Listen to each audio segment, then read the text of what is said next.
Long days and pleasant nights, fellow travelers along the path of the beam. I am known in this realm as Jaime and Fuego, and if it please you, join me for a bit of palaver here on Hail to Stephen King. That is right, on the horror show. I do this twice a week, every terrifying Tuesday, every spooktacular Saturday. Once, it was only once a week, but now, here in 2018, it is going two times, baby. And as you can see by all of the books beside me, Stephen King, Sai King, or El Rey, as I often call him as well, is my favorite author. And over the course of about nearly 8 years, it was like 7 and some change, I undertook the massive just journey, as amazing as it was, of starting with Carrie and going through all of King's published work. In September of last year, I made my way through Sleeping Beauty, so I'm now all caught up. So now it's like, what the hell do I do as I await The Outsider, which is arriving May 22nd from Simon & Schuster, Scribner, you know, depending on if you're going for audiobook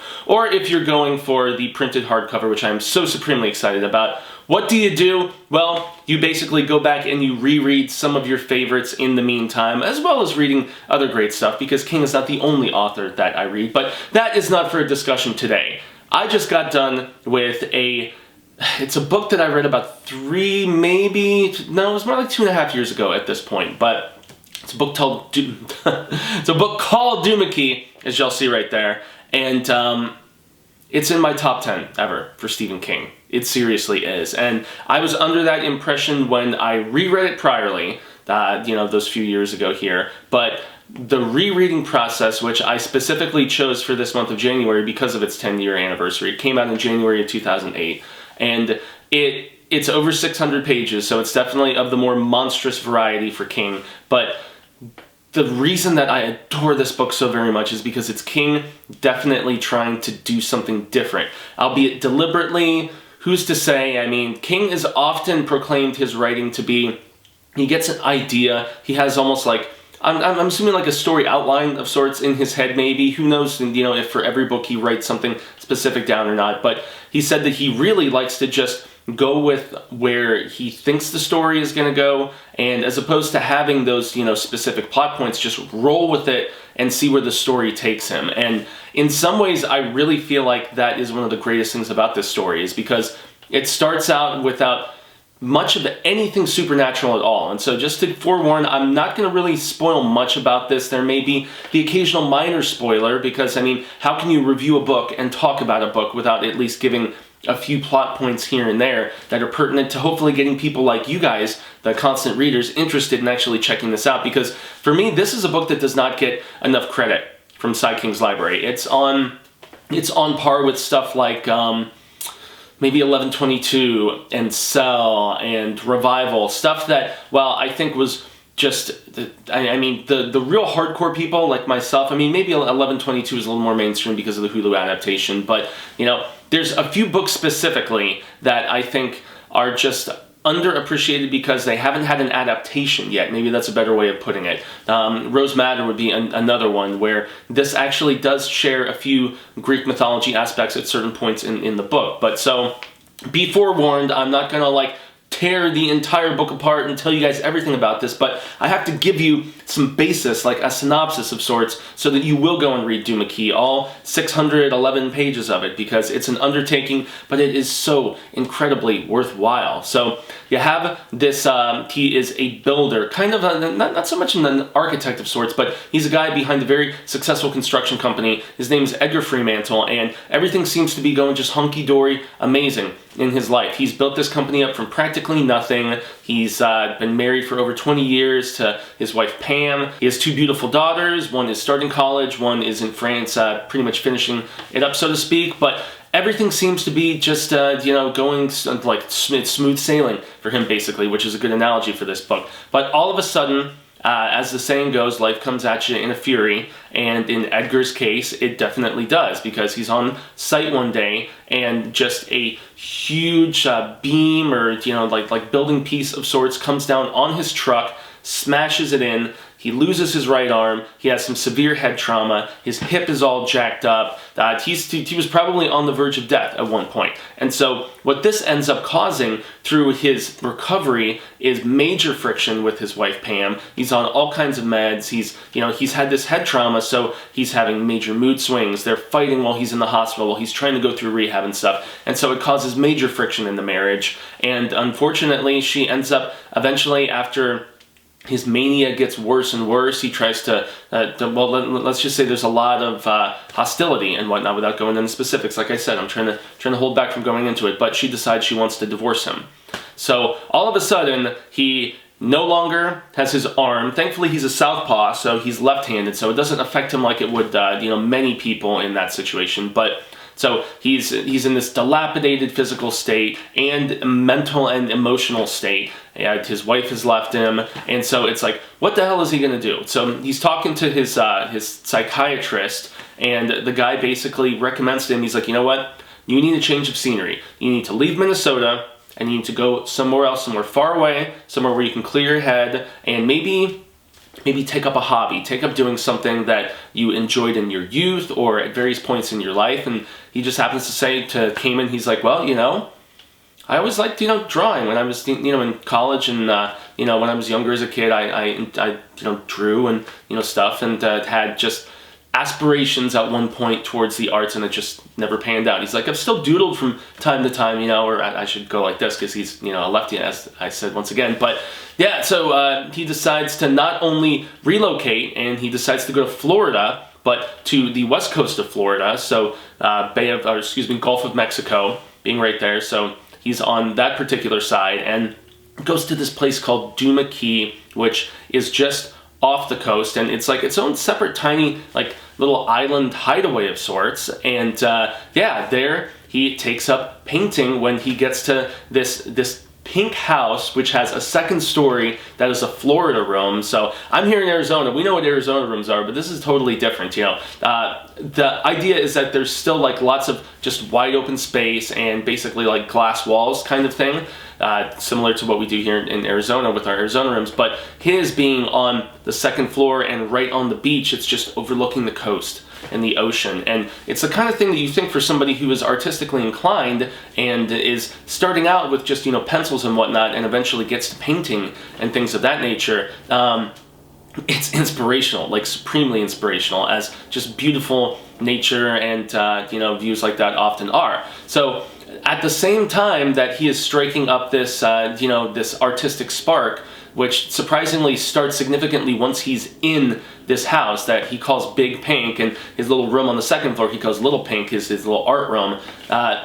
He's still recovering, obviously, and so he can't walk very well. He's trudging up and down the beach, trying to, work his way up, gain some strength and so on. And as he's going up and down, he starts to see that there's this guy who's just kind of chilling, up there on the coast and drinking something. He's not sure if, he's having margaritas or, what the hell it is, but he slowly, as days go by, gets closer and closer and closer, and he's like, nope, I'm not going to take the golf cart out. I am going to eventually work my way up to meeting this person. And eventually they start yelling back and forth, so they're having some correspondence and communication. So they're almost getting moderately acquainted before they actually get to meet each other. And so eventually when they do, they strike up one of my favorite friendships in all of Stephen King work. And it's really funny how King is fond of pairing these kind of damaged, very stoic people. I think of Roland with, both Bert and with Eddie.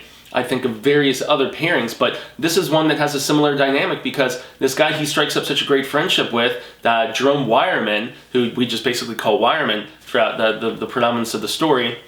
He's a man after my own heart in many ways. And as I was getting reacquainted with Wireman, I realized that he's one of my favorite Stephen King characters ever. As much as I love Fremantle, the main character in this story, Wireman, my heart just goes out to the guy because of the fact that, he's very fond of his Spanish interjections and stuff, and we find out why that is over the course of the story. He calls everybody muchacho, and it's just, man, the guy is great. He's got a very sharp sense of humor. He's wisecracking, but he's also very, very wise in that same fact. And he has a past as well that he has left behind when coming to DUMA KEY, and he actually cares for this woman named Elizabeth Eastlake, I believe the name was, if I remember correctly. And so she has a very, very major just story tie-in with this island, like little spot that's just kind of shut off from everything. And she owns pretty much all the property, pretty much the whole island,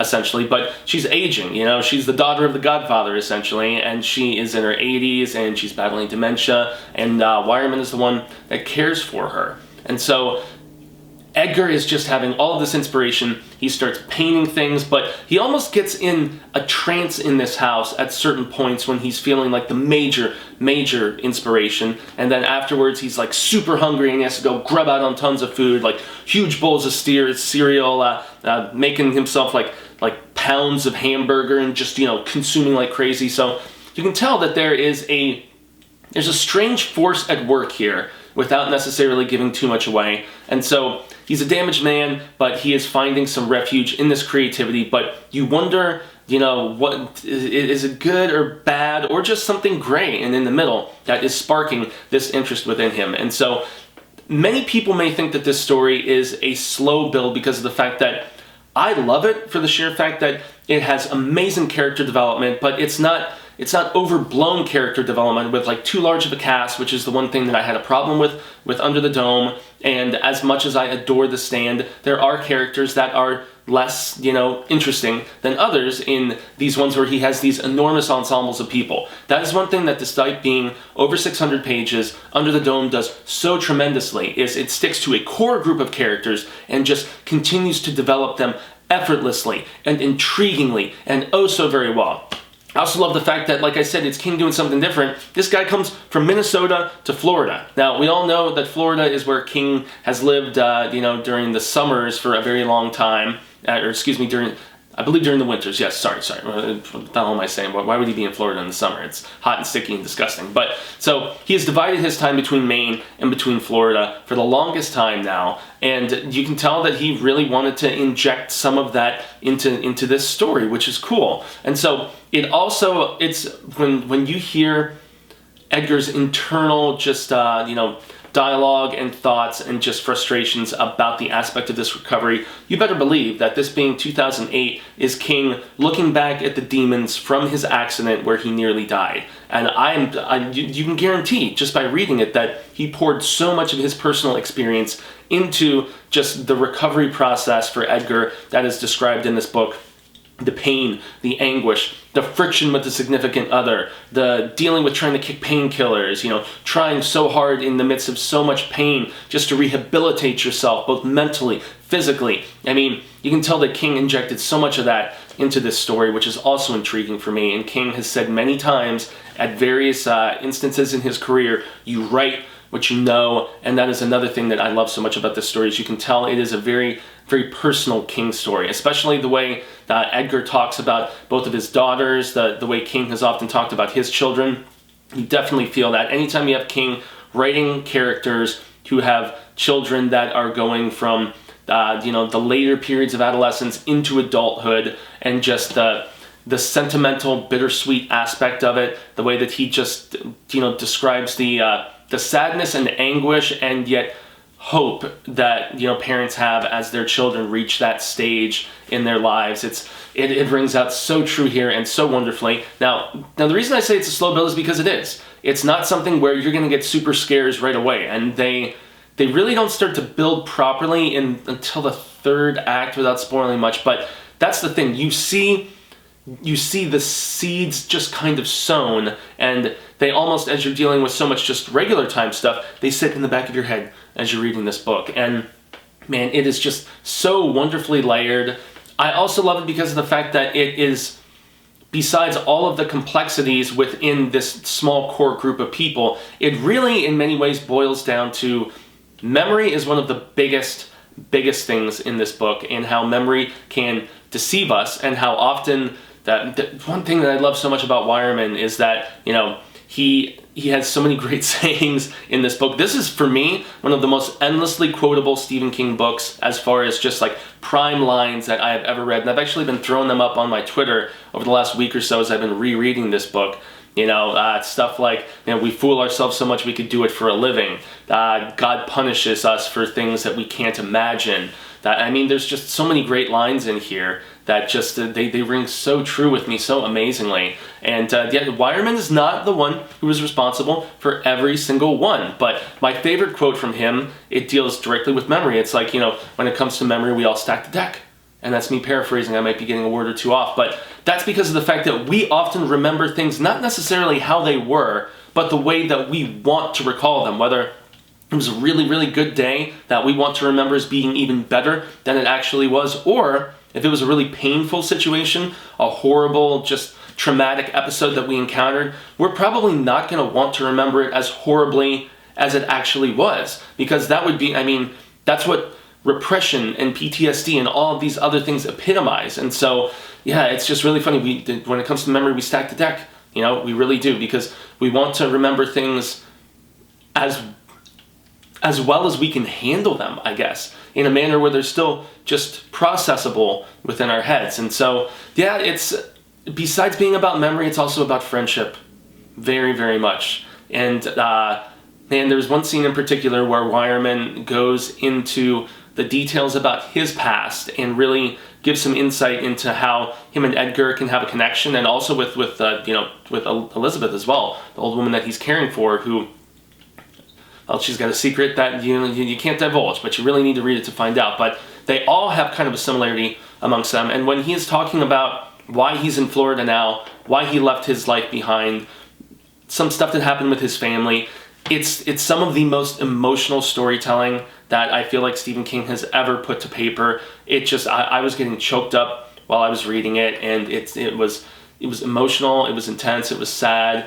and it was beautiful in the way that it was handled between these two characters and the care and compassion that they truly gain for one another. It is one of my favorite just essences and examples of friendship that King has ever put to page, man. Edgar Fremantle and Jerome Wireman, they make a hell of a duo. They really, really do, and they complement one another so well. And God, this book is just so good. I cannot stress it enough, and it's just tough when you want to mention so much more about it. It has aspects of the sea and examples about all of that being right next to the ocean. It has aspects of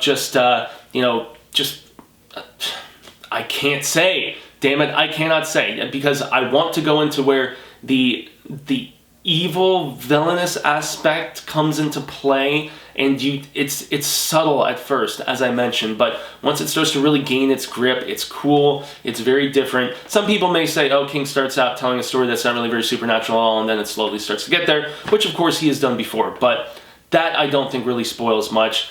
I cannot recommend DUMA KEY enough, especially if you're really, really looking for just amazing characterization, classic King humor, care, love, scares. It's all here. It really, truly is. And another cool framing device that he has in this is he goes back and forth between the regular narrative chapters and then something called How to Draw a Picture. And it's through the How to Draw a Picture, almost like flashback aspects, that you learn about the history of one particular character and the history of the island in general, and the specifics with how we got to where we are after, all of the stuff that really, once again, it's all about subtly sowing the seeds in the case of this book, and that's what DUMA KEY does so damn good. It's a slow build, but it's almost like the tide, like slowly coming in and coming in closer to shore and closer to shore and closer to shore, and it for that sheer fact, it's like all of a sudden, before you know it, you're just like in Creepshow, where you're up to your neck in sand and water is coming, and what in the hell are you gonna do?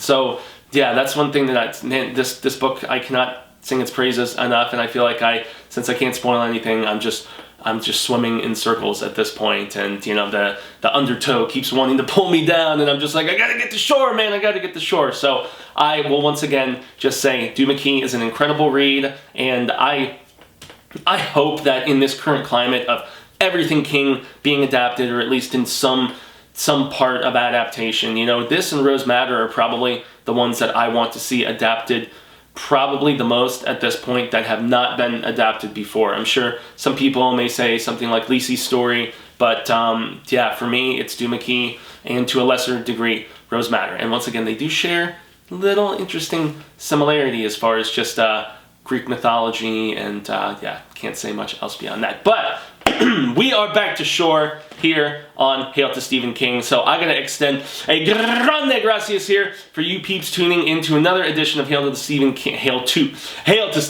on the Horror Show. I've been Jaime and Fuego. You can find me on all social media sectors: Twitter, Instagram, Facebook, YouTube. New and Fuego-tainment content coming very, very soon with the Oscars approaching. So look forward to that. Like, share, subscribe there. Like, share, subscribe here. If you decide to actually share out this video, please do it with the hashtag Hail to Stephen King. It is so supremely appreciated. Every single engagement, guys, whether it's a like, a view, a comment, whatever it may be, and that's what I really want you to do, is comment. Tell me if you've read DUMA KEY, your thoughts on it. Do you think I'm blowing it out of proportion and it's really not that good? Do you agree with me that it's one of King's best work, or are you somewhere in the middle? I want to hear your comments and just your thoughts and your feedback, as well as any suggestions you may have for future installments of this program. I have a whole bucket list of ideas. However, once again, with 2 episodes a week, it's gonna be a chore, perhaps, at least after a while, to keep coming up with cool, fresh new ideas. So give me some of yours who are tuning into this constantly. I am honored and humbled that you join me on the week-to-week basis for this program. I love you all. You are all badasses and wondrous peeps for all of your passion and enthusiasm that I think we both share together. Do we not? So once again, I've been Jaime and Fuego. UCRs have been bad to the ass, and until the Wheel of Ka comes around once more, hasta luego, sin amigos, and readers of all kinds across the planet. And until that instance where we meet again comes around, remember, stay scared and read Stephen King's DUMA KEY. I trust you will not regret it. Also, the audiobook's pretty damn good too.